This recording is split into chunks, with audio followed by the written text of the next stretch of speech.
So I just finished my second cup of coffee and I'm ready to go to work. But I was thinking about the video I made last night responding to Matt Fradd, and I realized I forgot an important point I wanted to make. One of the things that a lot of people are nervous about, they claim Pope Francis targets good bishops because unfortunately there's an issue right now where the rumor is that His Excellency Bishop Strickland is being asked to resign. I don't know how true that is, but some pretty reliable sources are reporting this. And Bishop Strickland has been a strong proponent of the Catholic faith. He went out and protested the LA Dodgers anti-Catholic stance they took, and he's been doing a lot of great work in America. He's been a great bishop for the Catholic Church. And I gave the analogy that, I'm a former military man, and, if someone was a soldier with a Medal of Honor, with a lot of heroic achievements throughout his career, if he disobeyed his superior, whether it be his general or his admiral, he'd be dishonorably discharged or asked to resign. If a Medal of Honor recipient badmouthed his general, said his general was undermining the United States military, he would be thrown out on his butt very quickly. And I said, the church is not a democracy. It is not. It's never has been. It wasn't set up that way. But I wanted to give a few examples because the video was to encourage you guys. So I had Archbishop Timothy Broglio on our show, and I had him on for a couple of reasons. One, I love the military, being a veteran, and he is the Archbishop for the United States Military Services. So he's in charge of all our chaplains. And I think it was about 10 years ago, President Obama, said that the military's got to allow for gay marriages and, same-sex couples and all this.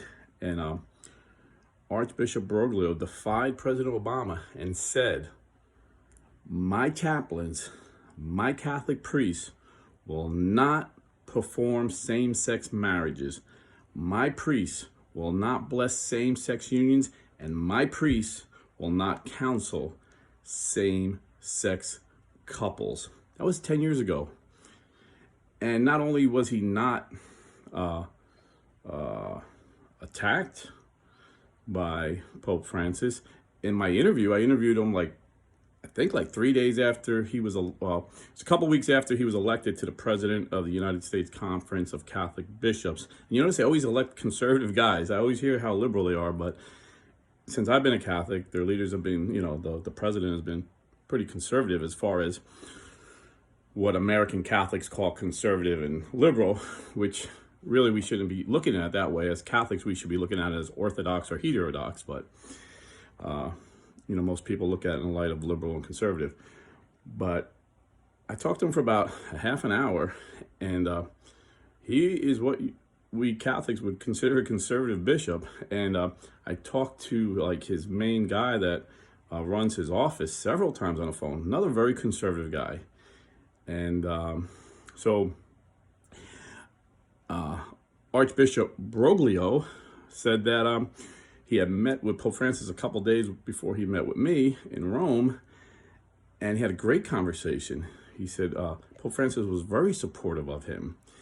Then you have a couple of years ago, Archbishop Salvatore Corleone banned Nancy Pelosi from taking the Eucharist because of her pro-abortion stance, and he was not targeted either by Pope Francis. In fact, he said he consulted with Pope Francis before doing it, and Pope Francis gave him the guidance, said follow Pope Benedict's letter when he was then Cardinal Ratzinger, which said basically, we're having a problem with American Catholics that go into politics and they're supporting abortion. And in the letter it said, counsel them, you want to bring them to repentance and get them in the state of grace, but if they keep refusing, then you can ban them from taking the Eucharist. And then you have Bishop Barron, who consistently preaches a pro-life message, consistently preaches against same-sex marriages and unions.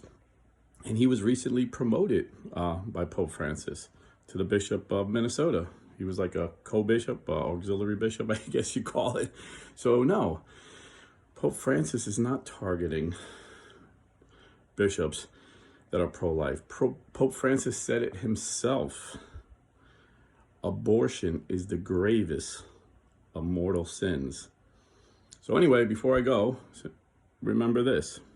Abortion is the gravest of mortal sins. That's a quote from Pope Francis. So if you're buying or selling real estate, please go to realestateforlife.org and tell them Blue Collar Catholic sent you. Do business with a pro-life Catholic real estate company. Come on, we need to support our guys. God bless. Stay Catholic. Time for me to get working.